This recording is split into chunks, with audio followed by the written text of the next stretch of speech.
Умеете прощать? Да. Но не все. А что невозможно простить? Предательство. Beaucoup l'avaient prédit, Evgeny Prigojine, le chef du groupe paramilitaire Wagner, a fini par être exécuté. 2 mois tout pile après l'insurrection de Wagner et la marche sur Moscou qui s'était arrêtée in extremis à 200 km de la capitale. Et même s'il ne le reconnaîtra jamais, les empreintes digitales de Poutine couvrent la scène du crime. Il ne sera pas dit que le maître du Kremlin perd la poigne. Le vol Romeo Alpha 02795 s'est écrasé l'après-midi du mercredi 23 août 2023 dans l'oblast de Tver, alors que l'avion faisait la liaison entre Moscou et Saint-Pétersbourg. Voilà la vidéo du crash. Alors pourquoi est-ce que l'avion s'est écrasé? On n'a pas les preuves formelles, mais il y a quand même quelques indices. Déjà, c'est assez inhabituel qu'un avion se disloque en plein vol, même si la météo est pas ouf. Par contre, on n'est pas certain que l'avion ait été abattu par un missile sol-air de la défense antiaérienne russe. On penche plutôt pour un sabotage avec des explosifs à bord. Mais bref, ce ne sont que des supputations. Ce que l'on sait, c'est que outre les 3 membres d'équipage avaient embarqué plusieurs membres du haut commandement de Wagner. On pense surtout à Yevgeny Prigojine, le fondateur de Wagner, et à Dimitri Oudkine, le véritable idéologue du groupe paramilitaire. Un néo-nazi qui a choisi le nom de Wagner en hommage au compositeur préféré d'Adolf Hitler. À bord se trouvait aussi Valéry Tchekalov, le respo sécurité et du soutien logistique de Wagner. Bref, la disparition simultanée de tous les plus hauts responsables de Wagner indique clairement une exécution groupée. En plus, les crashs aériens ont une portée toujours très symbolique et ont tendance à décupler l'onde de choc. Exactement le signal qu'avait besoin d'envoyer Poutine aux élites politico-économiques de Russie. Personne n'est à l'abri, pas même un ex-vendeur de hot-dog reconverti en seigneur de guerre. Prigojine était devenu l'incarnation de la défiance à l'égard de Vladimir Poutine. Tant qu'il était en vie, le pouvoir de Poutine ne pouvait être absolu. Wagner était le groupe paramilitaire le plus puissant et influent au monde, présent entre autres en Russie, en Afrique subsaharienne, au Moyen-Orient. Il était le bras armé de la politique étrangère du Kremlin. Mais il était aussi une aberration du système juridique russe qui ne reconnaît toujours pas l'existence légale de ces sociétés militaires privées, les SMP. Prigojine était donc aussi le symbole d'une oligarchie mafieuse, favorisée par le système grâce au copinage de son patron. Aujourd'hui, il est peu probable que Wagner disparaisse. Il est au mieux temporairement désorganisé. Mais les enjeux de sa présence en Afrique et de son travail de sape de l'influence française, l'ex-puissance coloniale, sont trop importants pour simplement dissoudre le groupe. Mais son existence sous sa forme actuelle, elle est comptée. Alors pourquoi est-ce que Poutine a choisi ce moment pour neutraliser Prigojine? Quelles en seront les conséquences? On te dit tout dans cette vidéo.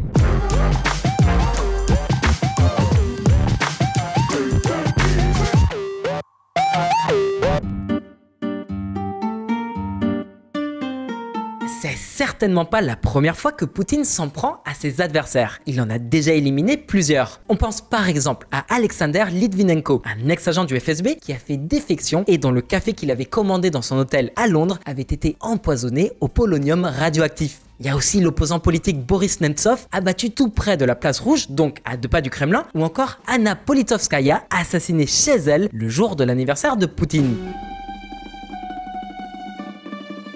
En vrai, ce ne sont que 3 des exemples les plus connus. La liste est beaucoup plus longue. Il y a un tas de milliardaires qui ont été empoisonnés, abattus ou défenestrés. Il y a aussi Alexei Navalny, le chef de l'opposition, actuellement emprisonné, et Sergei Skripal, un ex-agent double, qui ont tous les deux survécu à des tentatives d'empoisonnement au Novichok, un agent neurotoxique très puissant et surtout uniquement produit en Russie. Et comment ne pas évoquer Maxime Borodin, un journaliste russe qui enquêtait sur la présence de Wagner en Syrie et qui serait tombé d'un balcon en 2018. La liste continue et pas toutes les tentatives d'assassinat ont réussi. Il y aurait notamment eu en 2004 une tentative d'empoisonnement par les services de renseignement russes contre le candidat ukrainien pro-occidental Viktor Yushchenko, qui a d'ailleurs fini par devenir le président de l'Ukraine. On a aussi le cas de Vladimir Karamurza, un journaliste russe en prison et qui a survécu à 2 tentatives d'empoisonnement. En vrai, ces assassinats, ils ont une double fonction. La première, c'est de neutraliser leur cible, qui constitue donc une menace pour le régime, mais aussi d'instiller la peur chez les potentiels adversaires de Poutine. En revanche, la guerre en Ukraine, elle a marqué un véritable tournant. Les assassinats se sont multipliés durant les premiers mois de l'invasion. Des hommes d'affaires notamment, à qui l'on reprochait de ne pas assez faire preuve de loyauté envers le régime ou qui s'opposaient ouvertement à l'opération militaire spéciale. Parfois, ce n'était pas uniquement les oligarques ciblés qui disparaissaient, mais leurs familles entières. Et ils n'étaient à l'abri nulle part, même à l'étranger, même aux USA. Un critique de Poutine est tombé d'un immeuble à Washington. Était-ce vraiment un suicide? En quoi est-ce que la situation diffère de l'avant-guerre? Eh bah tout simplement parce que maintenant, même les hommes puissants sont vulnérables et qu'importe leur lien avec le régime. Prigojine et sa clique étaient donc les dernières victimes de cette purge néo-stalinienne. D'ailleurs, voilà ce qu'on voyait sur le QG de Wagner à Saint-Pétersbourg. Le chef du groupe Wagner, héros de la Russie, véritable patriote de sa patrie, Evgeny Viktorovich Prigojine, est mort de suite des actions des traîtres à la Russie. Mais même en enfer, il sera le meilleur. Gloire à la Russie. Personne ne devrait être surpris. La guerre désastreuse en Ukraine a conduit une armée privée à marcher sur Moscou et à présent, semble-t-il, à ceci. Adrienne Watson, porte-parole du Conseil de sécurité nationale de la Maison-Blanche. Même Biden était sceptique. I don't know for a fact what happened, but I'm not surprised. Il a raison en vrai. Personne ne pouvait prédire ce qu'il allait advenir de Prigojine, mais personne ne donnait cher de sa peau. 2 jours à peine s'étaient écoulés depuis la tentative de putsch de Prigojine que le département d'État US exhortait ses citoyens à immédiatement quitter la Biélorussie. Sans doute y avait-il un lien avec la présence de milliers de mercenaires de Wagner sur le territoire. En tout cas, à peine 10 jours avant la mort de Prigojine, soit le 13 août, on avait déjà quelques indices sur son avenir. Selon un expert, le chef du groupe russe Wagner sera tué par Poutine ou mènera un autre coup d'État dans les 6 mois. Poutine est passé à la télévision et a traité Prigojine de traître. Tout le monde sait ce qu'ils font des traîtres et Poutine ne l'a pas fait. Il veut le voir mort. Christo Grotzev, journaliste du très respecté média d'investigation Bellingcat. Poutine le voulait mort et il s'est arrangé pour que ça se produise au meilleur moment.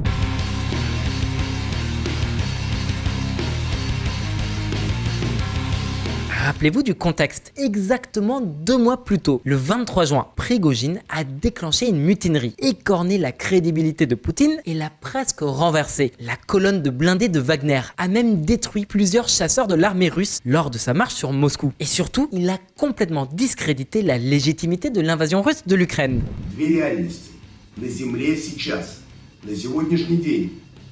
Российская армия отступает на запорожском, херсонском направлениях. ВСУ продавливают российскую армию. Мы умываемся кровью.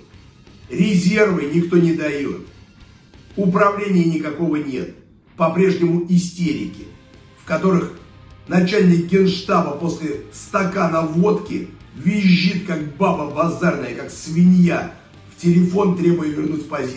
Bon alors, si vous avez vu nos vidéos sur le sujet, vous savez comment ça s'est fini. Alexander Loukachenko, le dictateur biélorusse, aurait négocié un accord entre Prigojine et Poutine pour mettre fin à la mutinerie contre le pardon présidentiel, l'autorisation de poursuivre ses activités hors de Russie et de se réfugier en Biélorussie. Bon bah, on se doutait bien que c'était du flan. Que Prigojine soit tombé dans le panneau, c'est vraiment bluffant. Bref, Poutine a réussi son coup. Prigojine, il est sorti du cadre.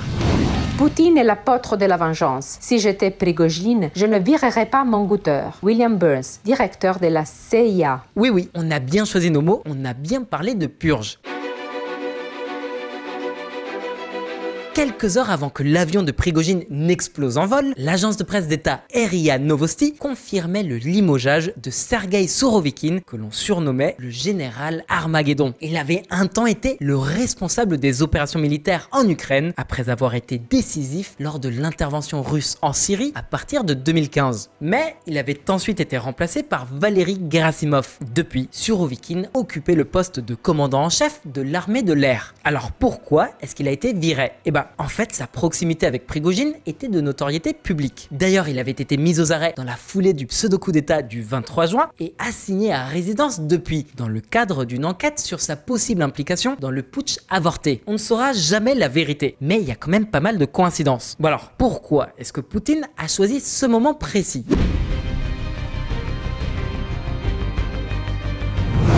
Le bon moment. Pour Poutine, Wagner était devenu une véritable épine dans le pied. Il était crucial pour lui de s'en débarrasser. Le fait que Prigojine continue de se pavaner en Russie, aux yeux et au su du monde entier, était très humiliant pour Poutine, dont le pouvoir semblait sérieusement ébranlé. En tout cas, ses adversaires, ils l'interprétaient tel quel. Surtout qu'en plus, la situation se crispe de plus en plus en Russie. Il y a plein de hauts gradés de l'armée et d'oligarques qui sont mécontents des conséquences de l'invasion de l'Ukraine et qui en imputent la responsabilité à Poutine. Donc l'assassinat de Prigojine est un signal clair. Évitez de contrarier Poutine ou vous en paierez le prix. Surtout qu'en plus d'être mercenaire, Prigojine était aussi plein d'autres choses. Il détenait une chocolaterie à Saint-Pétersbourg, une distillerie de vodka, des mines d'or, des agences de communication, des fermatrolles, des sociétés pétrogazières, etc. etc. Donc il n'y a pas que les patrons des autres sociétés militaires privées qui se sont sentis mis en garde, mais presque tout le tissu industriel russe. Et comme on vous le disait tout à l'heure, le fait de s'en prendre à un jet privé est très intimidant, surtout que c'est le moyen de transport privilégié des oligarques. Donc même à bord de votre propre avion, vous ne serez pas à l'abri. D'ailleurs, voilà ce qu'on a appris depuis. Mort d'Evgeny Prigojine. Vol retardé pour une réparation étrange et incompréhensible. Le mystérieux message qu'aurait envoyé l'hôtesse de l'air avant le crash. Alors pourquoi est-ce que Poutine a décidé de mettre en route son plan machiavélique à ce moment précis ? Déjà, l'exécution groupée de tout le haut commandement de Wagner était cruciale pour éviter tout règlement de compte a posteriori si quelqu'un parvenait à survivre.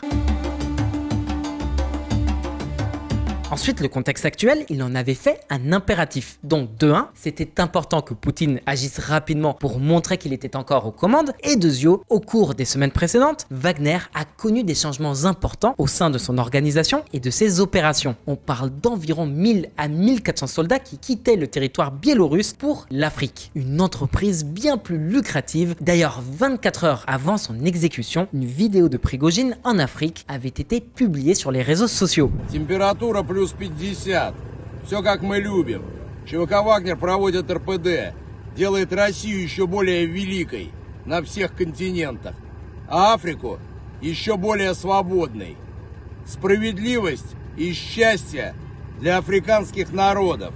En gros, Poutine devait se venger, ce qui est, je le rappelle, un impératif pour sa crédibilité et sa capacité d'intimidation. Or, il devait le faire avant que Prigojine ne s'enracine trop puissamment en Afrique. Surtout qu'à mesure que Prigojine enchaînait les victoires militaires en Ukraine et des succès commerciaux sur le continent africain, son aura grandissait. Et celle de Poutine, à la tête d'une armée à la peine en Ukraine, c'est sûr qu'elle était moins reluisante.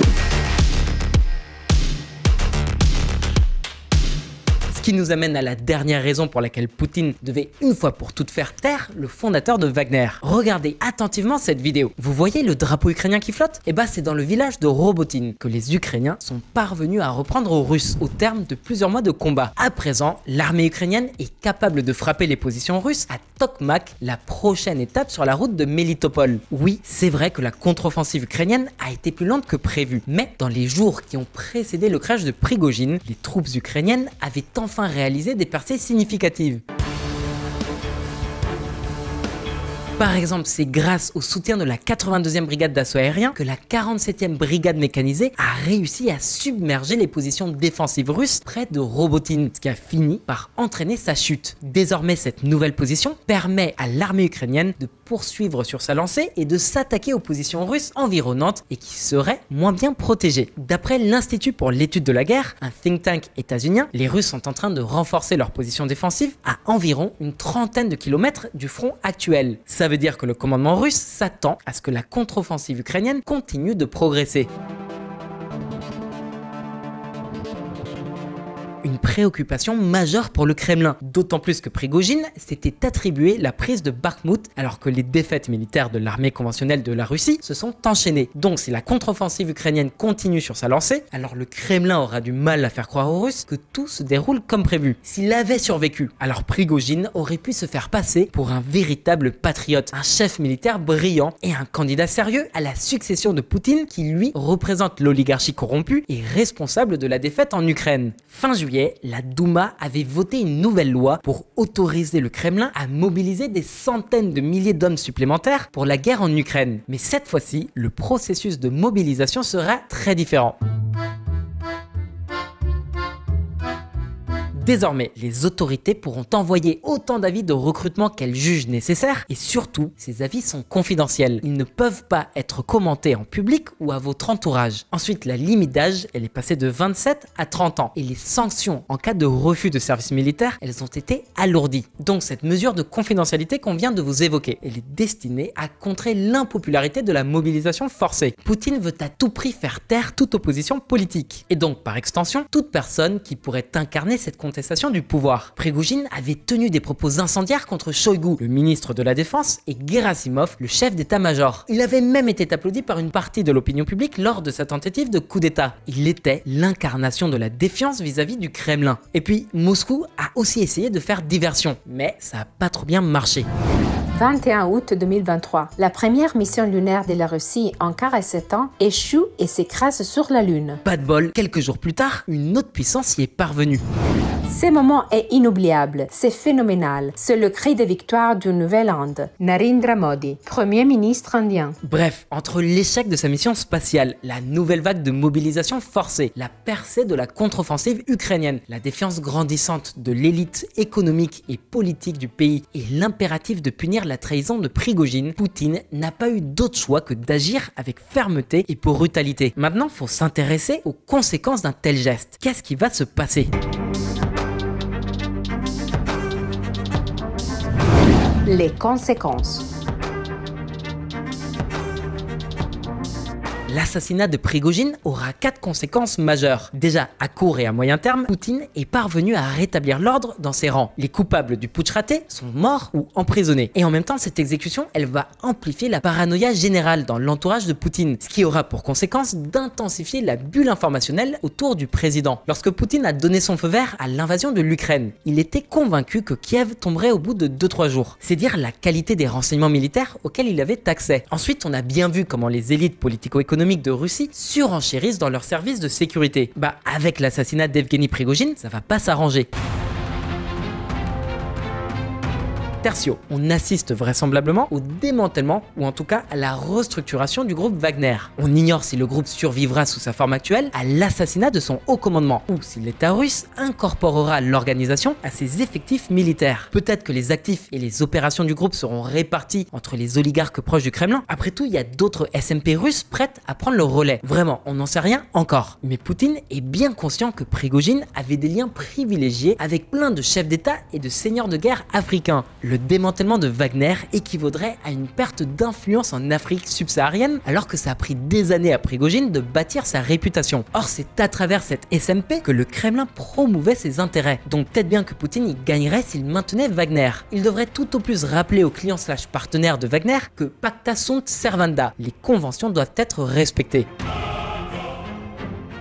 Finalement, le dernier point à retenir de tout ça, mais ça, on le savait déjà en vrai, c'est que Poutine, il est pas fiable du tout. Plus personne ne le prendra au sérieux s'il propose un accord de sortie de crise. Il trouvera toujours le moyen de te la faire à l'envers. Bon, après, on voudrait pas vous donner l'impression que la mort de Prigojine est une tragédie. C'était un criminel de guerre, que ce soit en Ukraine ou en Afrique subsaharienne. 3 journalistes russes qui enquêtaient sur Wagner en Centrafrique ont été assassinés, très certainement avec son feu vert. Il n'est en aucun cas un martyr de la cause anti-Poutine. Le tsar a exécuté son serviteur, pas un héros. Maintenant, c'est à ton tour. À ton avis, est-ce que Poutine a réellement assassiné Prigojine? Et si oui, est-ce qu'il aurait mieux fait de le laisser en vie? C'est quoi la suite pour Wagner? Dis-nous ce que t'en penses dans les commentaires et si la vidéo t'a plu, n'hésite pas à la liker, à t'abonner et à partager et à très vite pour plus d'actu internationales. Tchuss!